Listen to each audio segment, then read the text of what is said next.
Hello विद्यार्थी मित्रों, तमारुं स्वागत छे।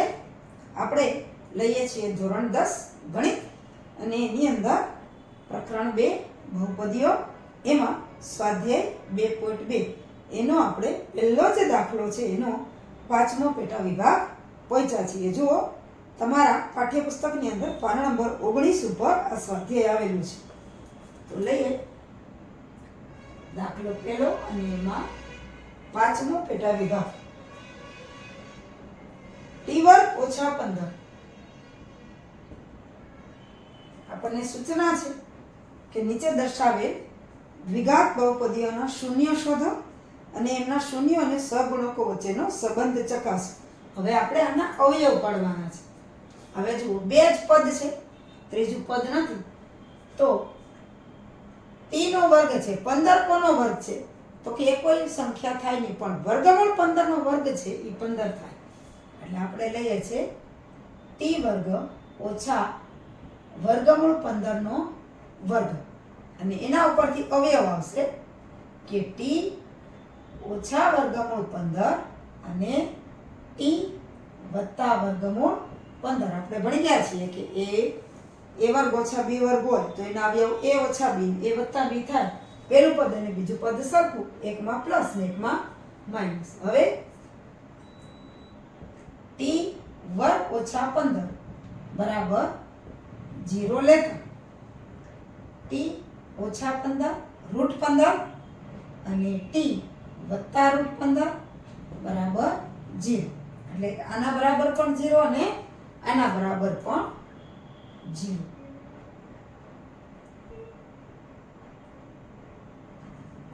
એટલે કે टी ओछा रूट 15 बराबर 0 અને टी वत्ता रूट 15 बराबर 0। એટલે કે અવયવ આવશે टी बराबर रूट 15 ઓલી બાજુ જશે તો પ્લસ થશે અને આયા પ્લસ છે रूट 15 ઈ સામેની બાજુ જશે તો માઈનસ रूट 15 થશે। એટલે કે આયા શૂન્ય જે છે ઈ આવશે પ્લસ रूट 15 અને માઈનસ रूट 15 છે। બે આપણને શૂન્ય મળ્યા। હવે શૂન્યનો સરવાળો અને ગુણાકાર, શૂન્યનો સરવાળો તો रूट 15 प्लस माइनस रूट 15 तो रूट 15 माइनस रूट 15 तो આપણને ખબર છે કે જેટલા પ્લસ હોય એટલા માઈનસ હોય તો સરવાળો શૂન્ય થાય। એટલે કે શૂન્યનો સરવાળો 0। એ જ રીતે હવે લઈએ આપણે શૂન્યનો ગુણાકાર।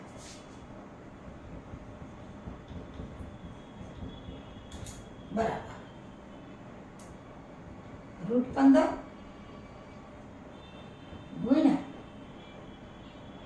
માઈનસ રૂટ 15 प्लस गुण્યા माइनस છે એટલે माइनस रूट 15 નો વર્ગ એટલે કે માઈનસ 15 रूट 15 નો વર્ગ એટલે 15 થાય તો ગુણાકાર થશે માઈનસ 15। હવે આપણે સૂત્રની રીતે જોઈએ તો હવે શૂન્યનો સરવાળો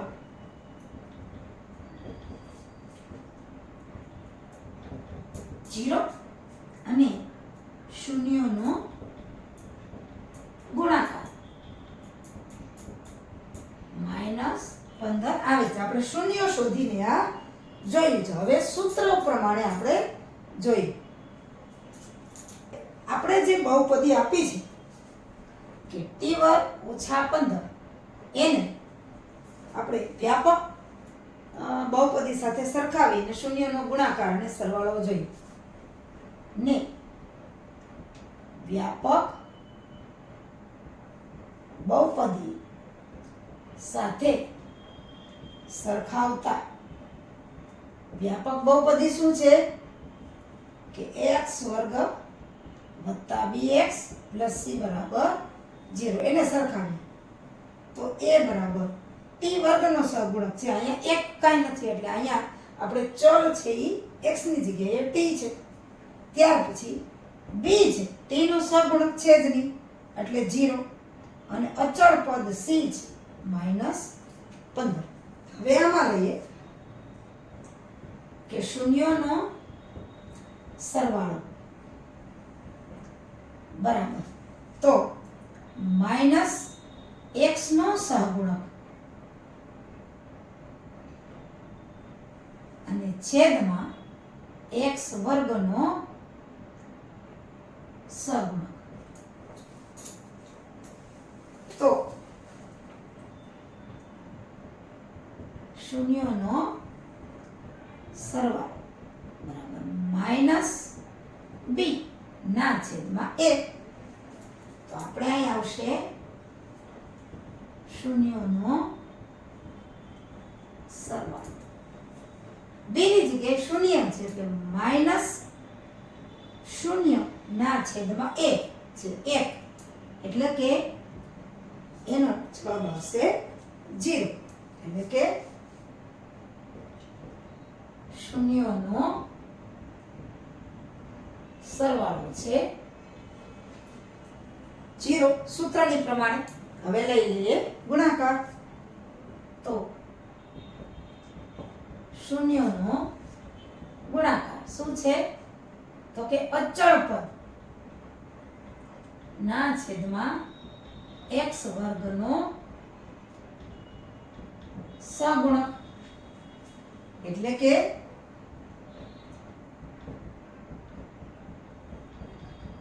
શૂન્યનો ગુણાકાર અચળ પદ c ના છેદમાં 1. આપણે અહીંયા જોઈએ કે શૂન્યનો ગુણાકાર અચળ પદ શું છે c -15 અને a ની જગ્યાએ છે 1. એટલે કે શૂન્યનો ગુણાકાર છેદમાં 1 હોય કે નહીં કાંઈ ફેર પડતો નથી. એટલે કે આપણે શૂન્ય શોધીને પણ એનો સરવાળો કર્યો તો પણ 0 આવ્યો અને સૂત્રની રીતે પણ 0 આવ્યો. એવી જ રીતે શૂન્ય શોધીને આપણે ગુણાકાર લીધો તો પણ -15 આવ્યો અને સૂત્રની રીતે પણ ગુણાકાર -15 આવ્યો. બે રીતે શૂન્યનો સરવાળો અને ગુણાકાર કરી અને શૂન્ય અને સહગુણકો વચ્ચેનો સંબંધ આપણે ચકાસ્યો છે. હવે આપણે લઈએ દાખલો જે પહેલો છે એનો છઠ્ઠો પેટા વિભાગ.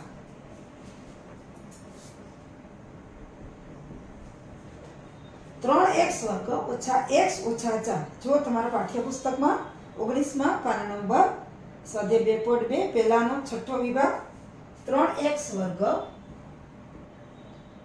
-x અને -4. અહીંયા 3 પદ આપ્યું છે અને સહગુણક x. હવે જુઓ પહેલા અને છેલ્લાનો ગુણાકાર કરો તો 3 ચોક 12.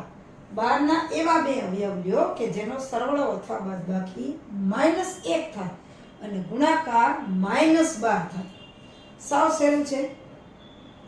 6 દુ 12 લ્યો તો 6 માંથી 2 જાય તો 4 અને 6 ને 2 8 થાય ન થાય ગુણાકાર 12 થાય પણ -1 આપણે જોઈએ સરવાળો.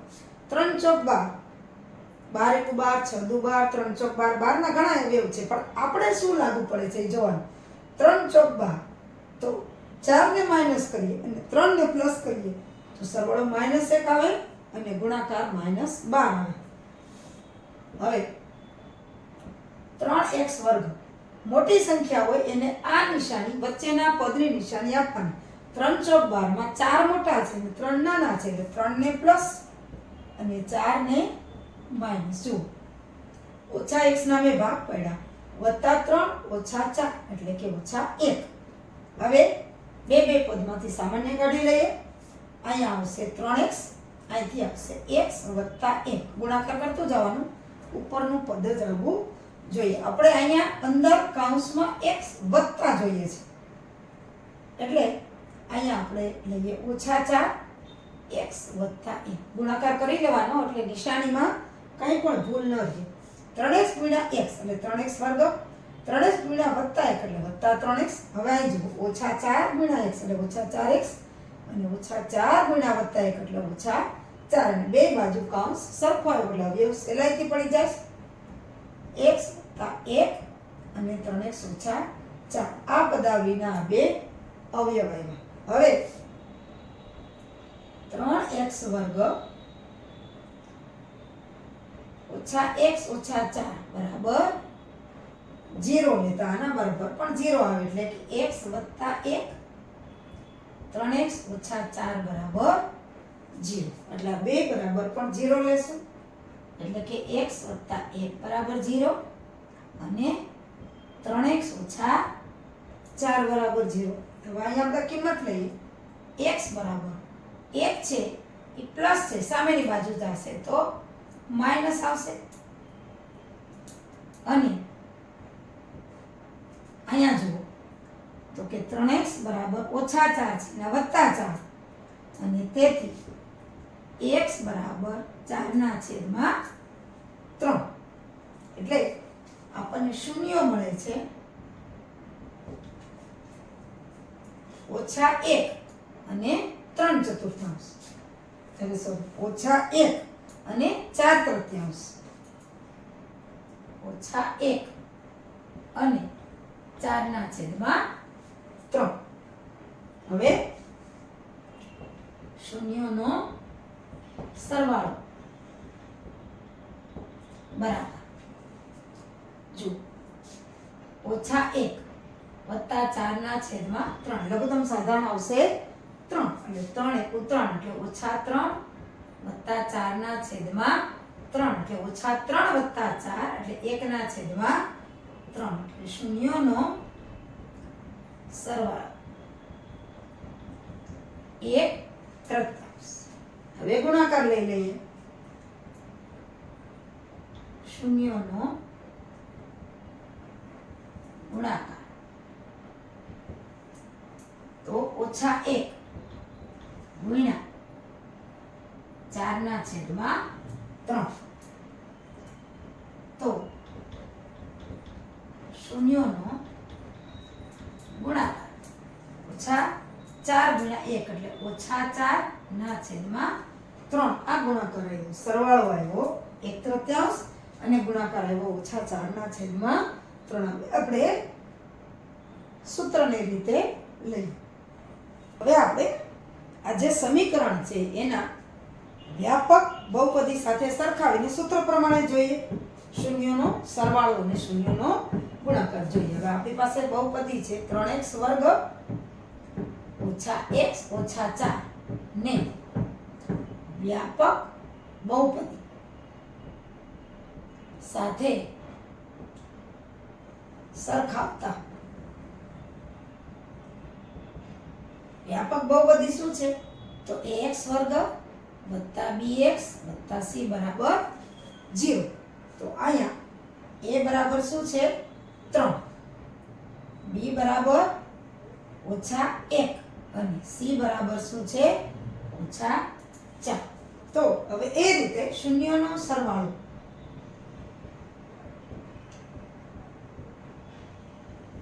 શૂન્યનો સરવાળો શું છે તો કે ઓછા x નો સહગુણક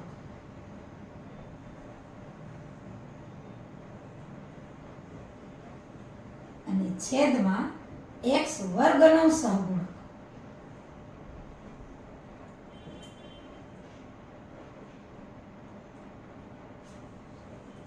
તો શૂન્યનો સરવાળો ઓછા x નો સહગુણક એટલે કે માઈનસ b ના છેદમાં x વર્ગનો સહગુણક એટલે a. તો શૂન્યનો સરવાળો માઈનસ આપણે b છે ઓછા 1 એટલે કે ઓછા 1 અને છેદમાં a છે 3 એટલે શૂન્યનો સરવાળો ઓછા ગુણ્યા ઓછા એટલે વત્તા 1 ના છેદમાં 3 જે આપણે શૂન્ય શોધીને પણ સરવાળો કર્યો હતો તોય આ જ કિંમત આવી હતી. હવે લઈએ શૂન્યોનો ગુણાકાર. શું છે? અચળ પદ, એટલે કે x સિવાયનું અચળ પદ અને x વર્ગનો સહગુણક. શૂન્યનો ગુણાકાર અચળ પદ એટલે કે c ના છેદમાં a. આપણે અહીંયા c છે -4, a છે 3. તો શૂન્યનો